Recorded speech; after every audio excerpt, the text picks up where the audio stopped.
साथियों, चैप्टर 84 में हमने आपसे बात की थी नक्षत्रपति की दूरी यदि प्रथम भाव की ही हो, यानी नक्षत्रपति अपनी उच्च राशि में ही बैठा हो, उसके बारे में। आइए अब आज बात करते हैं नक्षत्रपति के दूसरे भाव के बारे में, यानी नक्षत्रपति अपनी उच्च राशि से दूसरा बैठा हो तो क्या फल देंगे और कौन से भाव एक्टिव करेंगे और कौन कौन से भाव डीएक्टिव हो जाएंगे और उनके फल किस प्रकार देखने हैं, इसके बारे में बात करते हैं। अब आप इस उदाहरण कुंडली की तरफ देखिए। यह मीन लगन की कुंडली है और इस जातक का जन्म पुनर्वसु नक्षत्र के चतुर्थ चरण में हुआ है।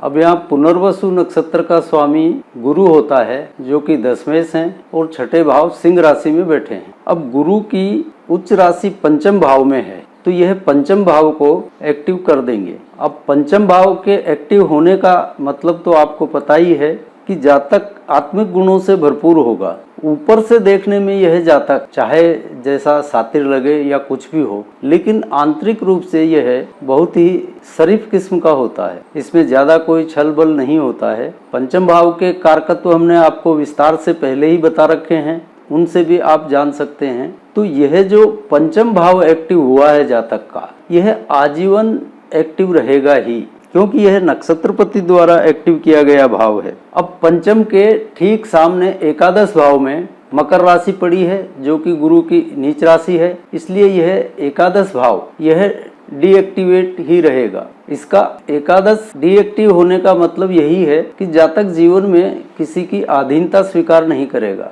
जो भी करेगा अपना स्वतंत्र व्यवसाय ही करेगा। अब ध्यान दीजिए, गुरु यहाँ पर दशमेश हैं और अपने भाव से नवम बैठे हैं और पंचम भाव पहले से ही एक्टिव है, तो यहाँ पर दशम और पंचम भाव का संबंध बन जाता है। तो यह जो दशम पंचम का संबंध है, यह जातक को उच्च सरकारी अधिकारी बनाने की क्षमता भी रखता है। मतलब जातक सरकारी अधिकारी भी हो सकता है अथवा किसी न किसी तरह से सरकार से जुड़ा हुआ रहेगा, चाहे राजनेता हो, सरकारी ठेकेदारी या सरकारी सप्लाई वगैरह में कमीशन जैसा कोई कार्य करता हो। तो यह तो हमने बात कर ली पंचम भाव के इफेक्ट के बारे में। आइए अब बात करते हैं नक्षत्रपति के अपनी उच्च राशि से दूरीजन्य भाव के बारे में। आप देख रहे हैं कि गुरु यहाँ पर सिंह राशि में बैठे हैं, जो कि अपनी उच्च राशि करक से दूसरे हो जाते हैं। इसका मतलब कि यह जो द्वितीय भाव है, यह जो अपनी उच्च से दूरीजन्य भाव है गुरु का दूसरा भाव, यह पूरी तरह से एक्टिव हो जाएगा। मतलब यह जातक पूरी तरह से श्रद्धावान भी रहेगा। यहाँ पर 2, 5, 10, 2, 5, 10 ये पूरी तरह से जातक के एक्टिव रहेंगे। अब दूसरा भाव एक्टिव है तो सामने का 8वां भाव ये डीएक्टिवेट हो जाएगा, यानी जातक में नास्तिकता, जिज्ञासा और तर्क का अभाव रहेगा। नास्तिक बिल्कुल नहीं रहेगा, इसमें ज्यादा खोजी प्रवृत्ति का नहीं रहता है। आपने कई लोगों को देखा होगा जो वाहन में चलते समय भी यदि उनके रास्ते में कोई मंदिर, मस्जिद, गुरुद्वारा या कोई भी धार्मिक स्थान पड़ जाए तो चलते चलते ही वहां से शीश झुकाकर प्रणाम करते हुए निकलते हैं। वो इसी प्रभाव के कारण होता है। अब यहाँ पर मैं आपको अपनी बात और स्पष्ट तरीके से समझाना चाहूँ तो आप उच्च राशि वाले भाव को मध्यम समझ सकते हैं और दूरी वाले भाव को उसका फल समझ सकते हैं। यानी यहाँ पर जातक जितना भी पंचम भाव के फल उठाएगा, यानी नक्षत्रपति के उच्च राशि वाले भाव के फल उठाएगा, जितना ही पंचम भाव को मजबूत करेगा, उसके परिणाम स्वरूप उसका द्वितीय भाव उसी रूप में प्रबल होता जाएगा। दूसरे के भाव उतनी ही तीव्रता से उसको मिलेंगे। फलस्वरूप उसका धन भी बढ़ेगा, परिवार भी बढ़ेगा, उसकी वाणी भी प्रभावशाली होगी। यानी दूसरे भाव के फल उसको बहुत सुंदर रूप में प्राप्त होंगे।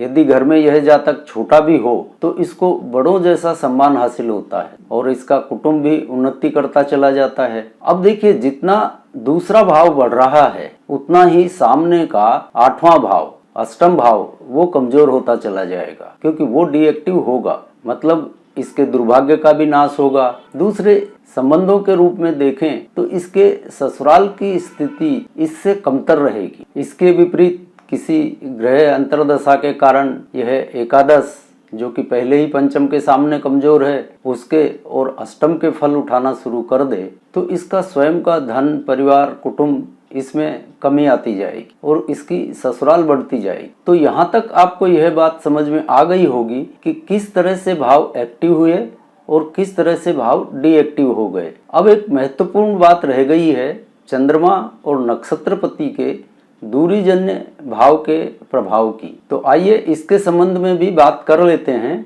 और इस चंद्र और नक्षत्रपति के संबंध के कारण चंद्र कुंडली बलवान या लग्न कुंडली बलवान, इस जिज्ञासा का भी समन हो जाएगा। अब यहाँ पर चंद्रमा और नक्षत्र स्वामी गुरु को देखिए। चंद्रमा जो कि पंचम भाव में बैठे हैं स्वयं के भाव में ही, और गुरु जो कि चंद्रमा से दूसरे बैठे हैं। इसका मतलब ये हुआ कि आप चंद्र कुंडली जिसे कहते हैं, चंद्र से नक्षत्र स्वामी का संबंध दूसरा है, तो इस चंद्र और नक्षत्र स्वामी गुरु के संबंध ने भी पुनः दूसरे भाव को एक्टिवेट कर दिया है। यानी दूसरा भाव जातक के जीवन में बहुत सशक्त रूप से प्रबल है, नक्षत्र स्वामी द्वारा भी किया गया है और चंद्र और नक्षत्रपति स्वामी के संबंध ने भी इसको एक्टिवेट कर दिया है। नक्षत्रपति होने के नाते गुरु यहाँ पंचम भाव को माध्यम बनाकर दूसरे भाव के फल देने के लिए तत्पर है और देता ही रहेगा।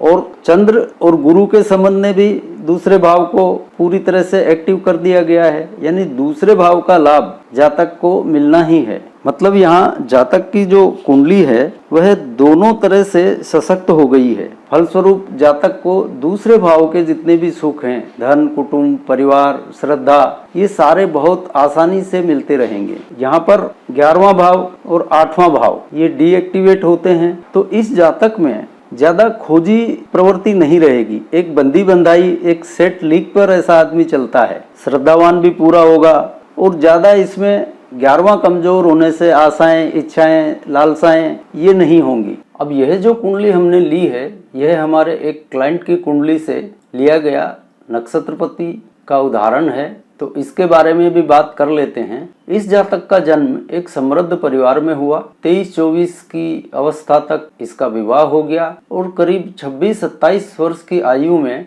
इसको पुत्र संतान की प्राप्ति हो गई। यानी दूसरा भाव अति प्रबल होने के कारण इसका स्वयं का कुटुंब भी जल्दी शुरू हो गया और पुत्र संतान भी हो गई। और पुत्र संतान होने के बाद इसने पीछे मुड़कर नहीं देखा, क्योंकि पुत्र संतान के जन्म के साथ ही पंचम भाव जो कि नक्षत्र स्वामी द्वारा पहले से ही एक्टिव था वह और भी एक्टिव हो गया। यानी जिस संबंधी का जन्म होता है वो भाव अपने आप एक्टिव हो जाता है। जैसे विवाह हो गया, सप्तम भाव एक्टिव हो जाएगा, इसी तरह से पुत्र होते ही इसका पंचम भाव और भी प्रबल हो गया। आइए अब इसके प्रोफेशन के बारे में बात कर लेते हैं। इसके रोजगार के बारे में नक्षत्रपति ने यह तो तय कर ही दिया था कि यह सरकारी अधिकारी होगा अथवा सरकार से जुड़े किसी कार्य में होगा अथवा स्वतंत्र व्यापार में होगा, यह तो तय ही था। इसे थोड़ा सा और विस्तार से समझ लेते हैं। यह जातक सरकारी ठेकेदारी से जुड़ा हुआ एक उच्च स्तर का ठेकेदार है, ए ग्रेड का।